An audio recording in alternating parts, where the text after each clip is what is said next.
So let's set the limit. Let's set the rate for the ratio test. Limit n approaches infinity of the absolute value of x to the n plus 1. That is, we shift everything by 1. Careful with the denominator.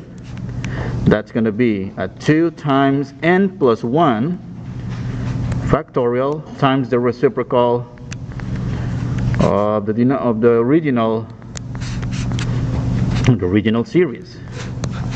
So, well, first of all, this is going to give us a 2n plus 2. That's going to be limit. We can already write this x to the n as x to the n times x to the n. Times x plus 1, x to the first power rather, and that's going to give us a 2n plus 2 factorial. And in the numerator, 2n factorial. Be careful with the parentheses. Parentheses matter in this situation because, as a side note, 2n factorial is not the same as 2n, the whole thing factorial. So in this case, the factorial is affecting both the coefficient 2 and also the letter n. So, so again, notice how everything is given in parentheses, so careful with that. So we can divide out the x to the n with the x to the n, and we can also we can simplify the factorial. And again, recall that we always expand over the largest of the factorial. So between 2n plus 2 and 2n, 2n plus 2 is going to be the largest of the factorial, so that's the one that we expand. Limit n approaches infinity, x in the numerator, and this 2n plus 2, well, I will expand the factorial the following way. Number 1, 2n plus 2 times 1 less 2n plus 1 times 2n plus 0, which is just 2n. And I would continue with 2n minus 1, 2n minus 2, or 2n minus 3, etc. if we needed to. However, we don't need to go beyond 2n because that matches the factorial in the numerator that we can divide it with. So let's call it a factorial, 2n factorial over simply 1, all right? So in this case, let's divide out the factorials, and let's take out the x from the limit. Let's take it out of the limit as absolute value of x, limit n approaches infinity, because again, ultimately we're working with a limit in terms of n, not in terms of x in this case. So that's 1 over 2n plus 2 times 2n plus 1, and well, this limit equals to 0. But well, in this situation, when the limit is 0, that means the radius is infinity. Well, the reason why the radius is infinity, because if we set this inequality, absolute value of x times 0, if we force this to converge, you know, that's the condition for convergence, because that's what we want. We want the interval of convergence. Well, so that's going to be 0 less than 1, and well, this inequality should be true for every single value of x. That's one way to explain it. The other way, like the illegal way, the way we explained the other version for the one with infinity, which is not what you're not supposed to do. Really, I will go over this because so you can understand why the textbook tells you, oh, when the limit is infinity, the radius is 0, and then when the limit is 0, the radius is infinity. So really, so here is the sneaky part here. So divide both sides by 0, cancel the zeros. Well, that's not supposed to be done. And absolute value of x is 1 over 0. But what's 1 over 0? So that's related to the graph of 1 over x. But in this case, well, at 1 over 0 would be undefined because, or if we think of the limit 1 of the 0, 1 over 0, we would need to look at both sides of the limit, but we don't need to look at both sides because the series is going from 0 to infinity. That is, it's a positive part, so that's why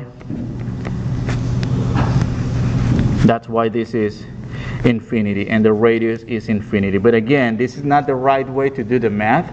It's actually really with the fact that 0 less than 1, that inequality is true for every single value of x. All right, and well, this concludes section 11.8. Let's go to the next section, 11.9. All right,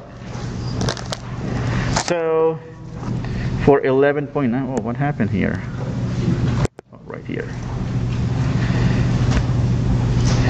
11.9, it's about representations of functions as power series. Well, so we're going to represent functions using the geometric series first, and then we're going to come up with other series, with other functions based on how we manipulate these functions. So this expression we have, or this equality we have here, which is sigma n equals 0 to infinity x to the n. Well, this might remind you of something because that looks like sigma a r to the n power, which is the geometric series. All right, so sigma a r to the n. However, this r, this radius, is not going to be a a variable this time. And recall that we have convergence for the geometric series as long as the common ratio, which in this case, this time will be the variable x, is less than 1. And in that case, it's possible to find the infinite sum, which is a over 1 minus r, which is this function in this case. So we can use the power series representation of this rational function and have our x right here to be any expression. You know, for example, we can come up with a function f of with a series, actually, with a series for 1 minus 2x, or some g of x equals to 1 minus x cubed. You know, we can find power series for different functions, and we do this by manipulating the given function so it looks like 1 over 1 minus u, and then in this case this u can be, you know, like in this case 2x, x cubed. Well, we'll look at some examples shortly. All right, so express f of x equals 1 over 1 plus x squared as the sum of a power series and find the interval of convergence. Well, I'm going to skip that part of the interval of convergence. That's going to take too long. Well, actually not. Never mind. Yes, I'm going to do that part also. Okay, so in this case, let's take, okay, so f of x. So f of x, which is 1 over 1 plus x squared. Well, we need to manipulate this expression so that it looks like 1 over 1 minus u. Well, here we have a positive sign, so let's make it look like a negative. So it's possible to make it look negative as long as, okay, make this negative, put the negative quantity in parentheses, and that's going to do it here. All right. So this means 1 over 1 minus u, where u in this case is negative x squared, right? So here I'm changing the variable and I'm indicating with a bar that u will be later re-evaluated with negative x squared. So now that we have the form 1 over 1 minus u, we may go ahead and use the sigma notation, n equals to 0 to infinity, and that's u to the n, where u is equal to negative x squared. So all we do is substitute sigma n equals 0 to infinity of negative x squared to the n. And well, so we're essentially done. However, we need to simplify the general term of the series to lowest terms. That is, we need to expand. We need to expand this about, well, negative 1 times x squared, and that equals 0 to infinity, or to the n. That's a negative 1 to the n and x to the 2n. So that's our series representation for the function f of x equals to 1 plus x squared. And for the interval of convergence, I mean, you can always think of the u. For example, in this case, the u, it doesn't matter the power right here. The u will still be the x. And in this case, well, so that'll be for x less than 1, which is, I mean, the general idea for finding the interval of convergence for what's it called, for a geometric series, and that varies between negative 1 and 1. That is, if you plug in any number between negative 1 and 1 but excluding the endpoints, you should get a convergent series. So let's have a look at another example. Alright, so let's see. The next one is going to be a little more tricky, a little trickier, because the order in which we have the terms is not the usual one, and also I'm worried about this number 2 right here. So again, let me write down the general series, the general form. So that's 1 over 1 minus x, and that's sigma n equals 0 to infinity of x to the n. Well, number 1, this numerator, well, the numerator can be pretty much anything, just multiply it outside if you have something different. However, the first term in the denominator has to be, it always has to be a 1. Well, number 1, let me rewrite the order of this.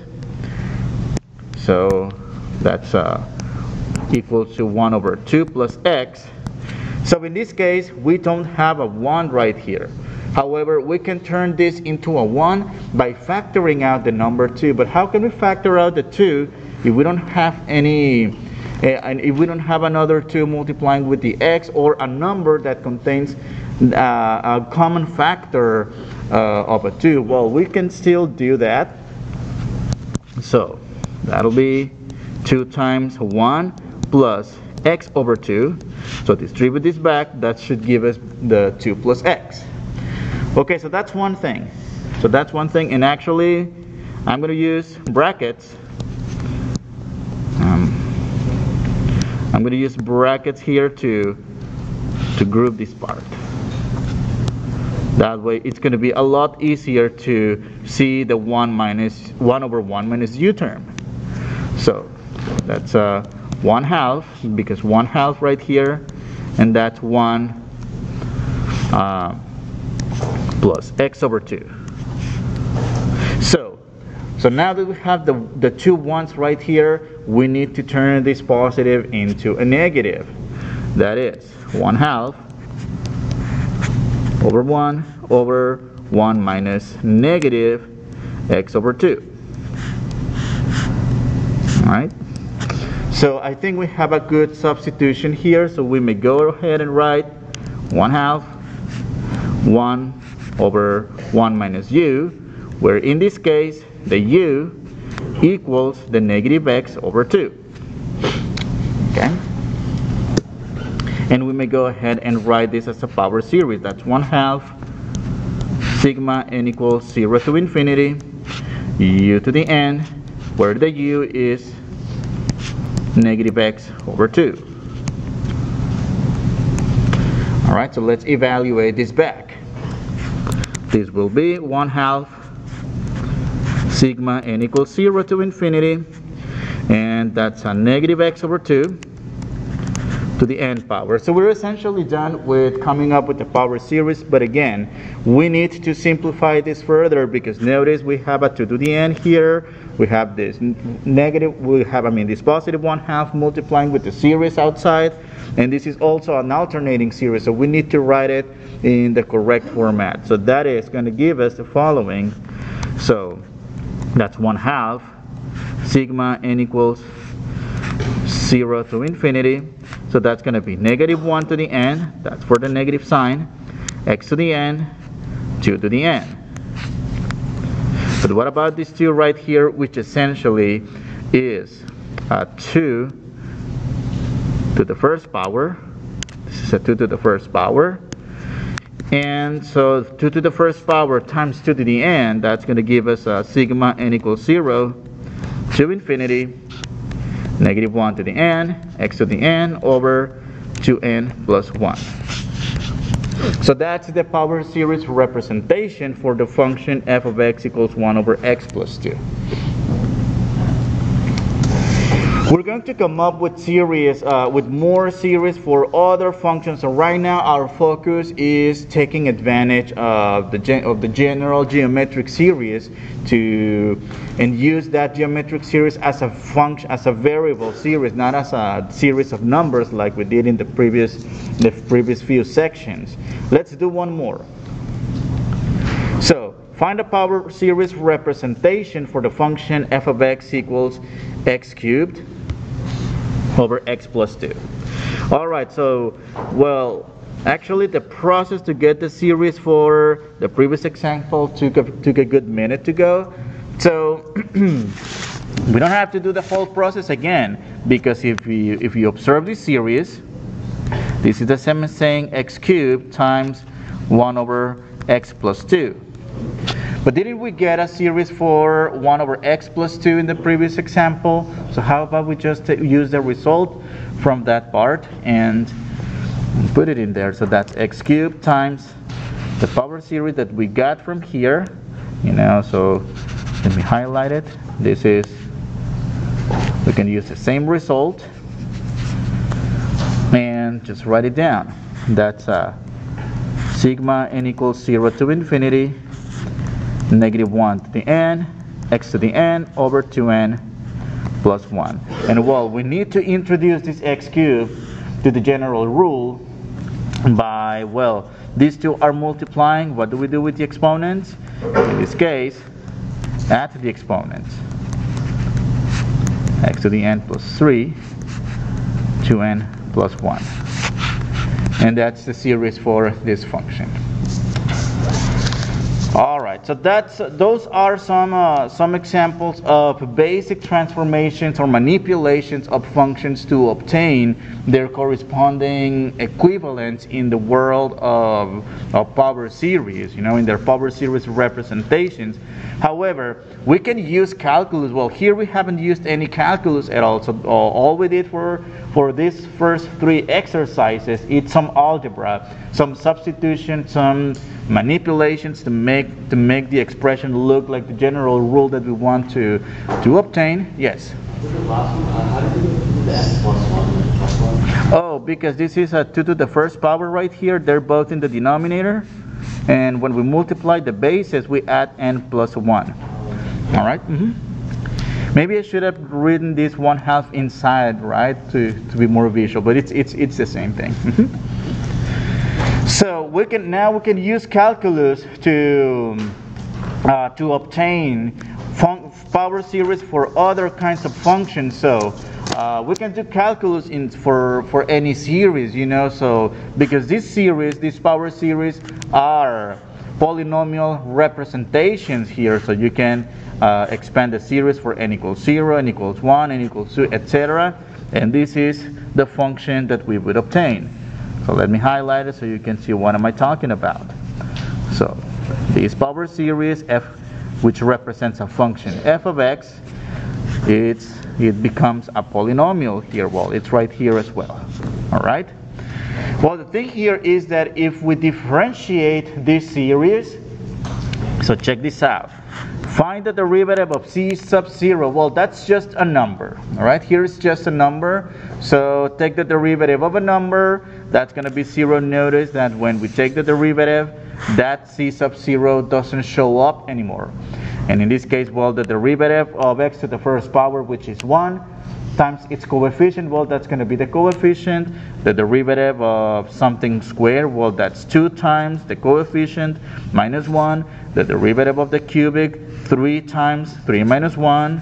All right, so it's the derivative. Now, check this detail here. It is very important. Every time you take a derivative, so of a power series that starts, for example, at n equals to 0, because that first, I mean, rather, it's not the first term, the 0th term actually disappears.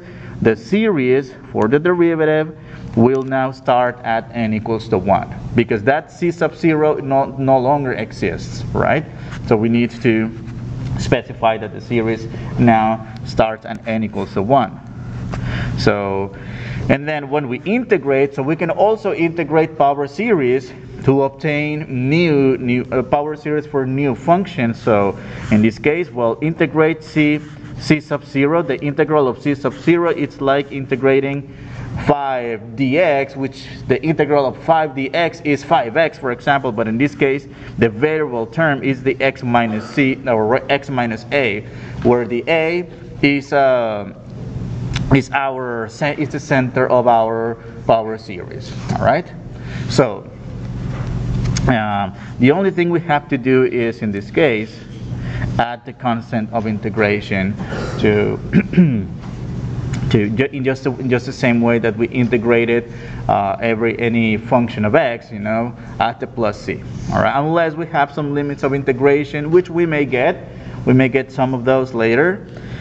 Now, careful. We need to be very careful with the endpoints of the interval of convergence. So the radii of convergence for a power series may change when we take the derivative or the integral. You know, so if we have a power series and for which we check the interval of convergence and we get like one of the 4 possible case scenarios, both endpoints inclusive, one of the endpoints inclusive, half, I mean that's half open, half closed, both endpoints closed, both endpoints open, that may change in the integral or in the derivative. So if you're asked to find the radius of convergence for the derivative or the integral of a power series, you will have to do the whole process again to the series, because, well, it may happen that the original series converges at an endpoint where the differentiated series diverges. So that can change for some of the endpoints. And well, let's use calculus to come up with new series. All right. So in this case, let's find a power series representation for the function f of x. Well, I don't need this.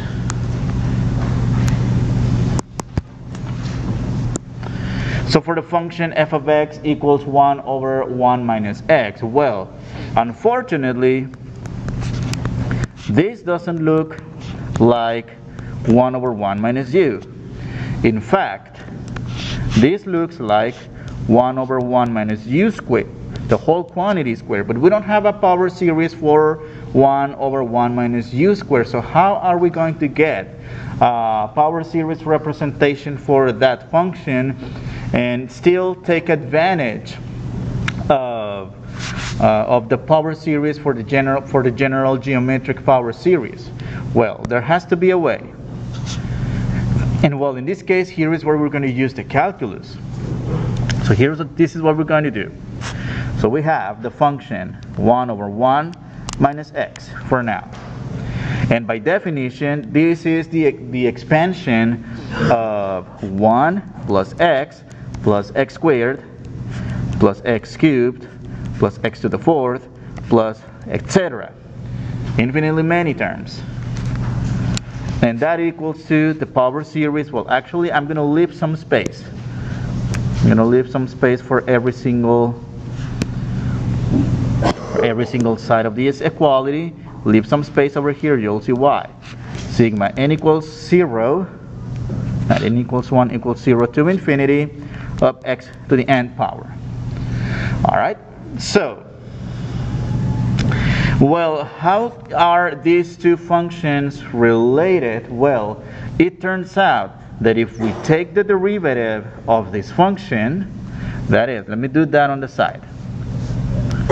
So, this is the same as saying f of x equals 1 minus x to the negative 2, and take the derivative of this. Oh, wait a minute, no, that's for now, no, the original function, negative 1. Take the derivative, that's negative 1 minus x to the negative 2 times negative 1, which is the derivative of the inside of the parentheses by a mini chain rule. This means f prime of x, negative and negative is positive, 1 minus x, quantity to the negative 2 power, and this is the same as saying 1 over 1 minus x squared, which is a function for which we want to find a power series representation of. Alright? So, because this function, 1 over 1 minus x, quantity squared, comes from differentiating the original function of 1 over 1 minus x, well, we are going to take the derivative on the three sides of this equality to get that done and get the power series representation. So take the derivative,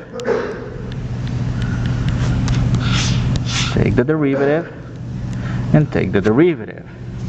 Well, we already got the result for the leftmost part of the equality. That's actually the original problem, 1 over 1 minus x squared. The derivative of this polynomial, well, that's the derivative of 1, which is 0. See how the first term disappears after taking the derivative? Well, so that's the derivative of x, which is 1, the derivative of x squared plus 2x plus 3x squared plus 4x cubed plus dot dot dot equals, well, sigma n equals something to infinity. What's the derivative of x to the n? That's just the general power rule, n x to the negative 1. And in this case, well, our series will no longer start at 0, and that's because the term corresponding to the 0th term disappeared when taking the derivative. So this time the series will start at n equals 1. If for whatever reason you needed to find a power the second derivative, well, if we keep going, the second derivative will be, well, n times n minus 1, x to the n minus 2. But in this case, the series will start at n equals to 2 because now that first original term disappeared. Keep going to the third derivative. That's going to be n times n minus 1, n minus 2, x to the n minus 3. Well, that'll start at 3 because every time we take a derivative, we annihilate one of the terms. So that needs to be honored in the starting index of the series, right? Well, in this case, we don't need to take too many derivatives, only one. So let's see. So I guess this is our result. I mean, the only thing that you might want to do is to start or to shift the index for this series. So you might remember what to do to shift the index. That is, you want to make this starting index at 0. Well, you have a 1. How do we get a 0? Well, subtract 1. But if we subtract 1 in the starting index, we need to do the reverse or the opposite. Everywhere we see an n, everywhere we see an n in our general series, that is, add 1 here and add 1 here. That'll become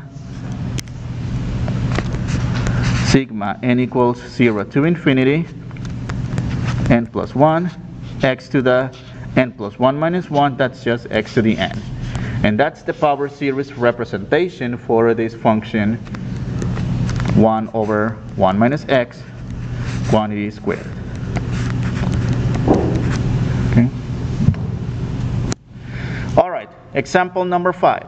Find a power series representation for f of x equals the natural log of x, the natural log of 1 plus x.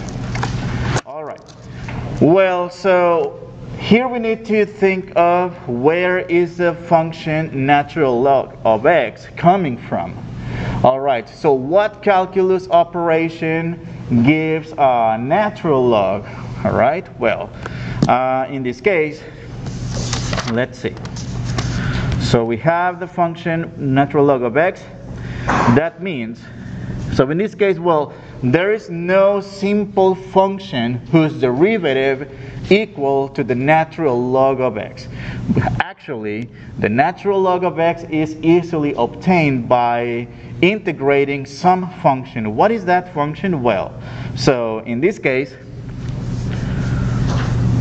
that means the integral of some f of x dx, or should I use, let me use a different color here.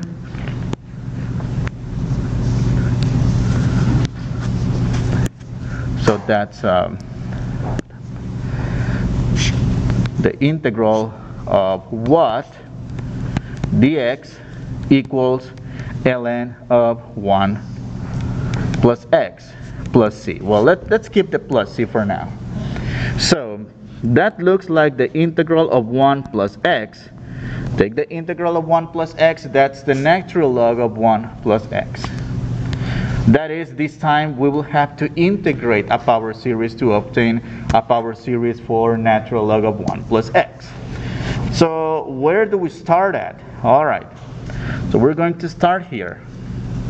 We're going to start from 1 over 1 plus x. However, that's not yet the form 1 over 1 minus u.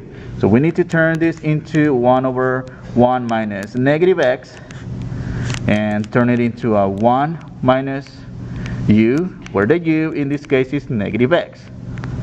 Alright, that's going to be sigma n equals 0 to infinity, and that's a u to the n, where u equals negative x, and just substitute back in the general sigma notation.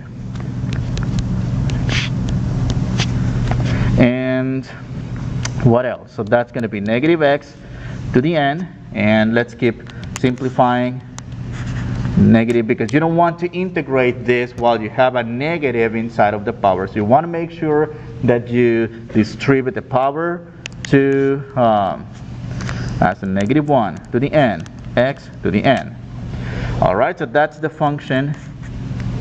So that's for the function 1 over 1 plus x. Alright, so what are we going to do here? So instead of taking the derivative, notice this function was obtained from integrating the function 1 over 1 plus x. So here, the trick is to integrate both sides with respect to x, integrate with respect to x. Well, that's going to give us the function ln of, well, let's put parentheses here. Well, it's fine to put parentheses, because notice the interval that we're working on. We're working on the interval from 0 to infinity. That is the set of positive values in this case. If we were working with a series varying between negative infinity and positive infinity, then we would have been working with the function ln of 1 plus x, but that having absolute value bars. So here, all we have to do is simply integrate x to the n, and the integral of x to the n is x to the n plus 1 over n plus 1. And in this case, don't forget to plus c. And that's this power series representation for this function ln of 1 plus x. Later, we are going to obtain this power series for this function using a different method, using Taylor series and Maclaurin series representation, and that's going to connect pretty interestingly with what we're doing here. In the meantime, let's do one more example. So let's find a power series representation for arctan of x. Well, arctan of x doesn't even look like 1 over 1 minus u, so we can take advantage of the general geometric series, right? Well, so where is the arctangent function coming from? Well, can we easily obtain the arctan function by taking a derivative of some simple function? I don't think so. However, if you think of the arctan function, that can be obtained from integrating somewhat easy function or simple function, and in fact it's a rational function. So f of x, in this case, how about f of x equals 1 plus x squared? If we integrate 1 over 1 plus x squared, that's going to be arctan x. That's the arctan rule that you learned back in Calculus 1, and that we also use a lot when we came to the methods of integration and as well as improper integrals. How are we going to take advantage of this? Well, number one, so I'm going to start with 1 over 1 plus x squared, which in this case, well, that sort of looks like 1 over 1 minus u, but not quite, because I need to manipulate the signs like this. So it looks like 1 over 1 minus u, where u is negative x squared. And we can now use the power series representation. And so that's going to be u to the n, where the u equals to negative x squared. Now, back substitute for u, so that's sigma n equals 0 to infinity, and so that's a negative x squared to the n, and that's number one, sigma n equals 0 to infinity, negative 1 to the n, x to the 2n. So that's the power series for 1 over 1 plus x squared. I'm going to leave a space here for additional symbols. Let me put these two together, because that's what we're going to use as a starting point to obtain a power series for the arctangent function. So n starts at 0, goes to infinity, negative 1 to the n power x to the 2n. So again, here is where we're going to take advantage of the calculus. So by integrating 1 over 1 plus x squared, whose result is arctangent, that equals, if we do the same on the right hand side of this equality, that is integrate with respect x, that's going to give us the power series that we're looking for, the one for arctangent.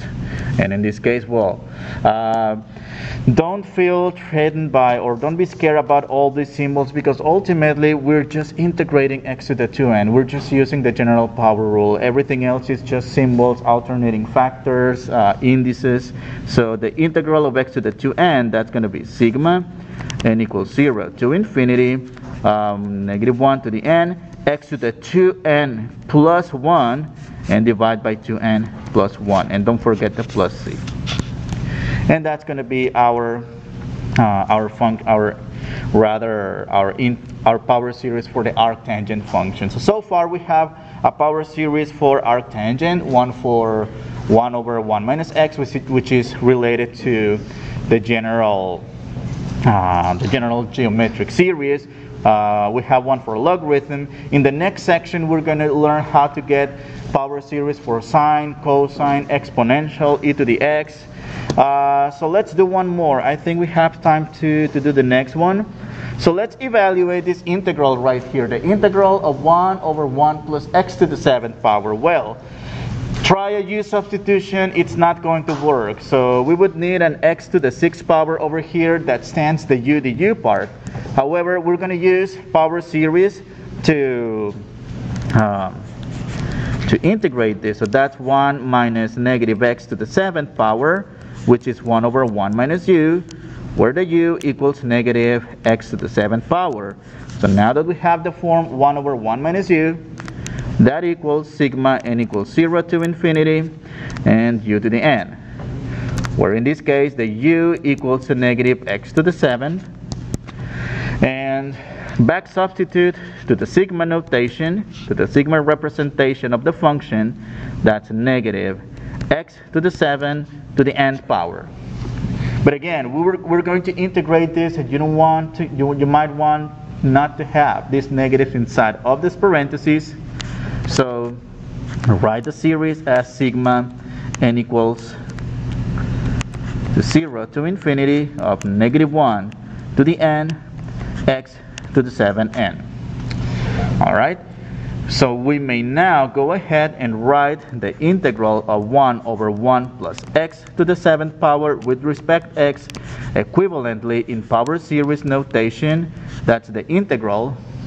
That's the integral of the sigma n equals 0 to infinity and negative 1 to the n x to the 7n dx.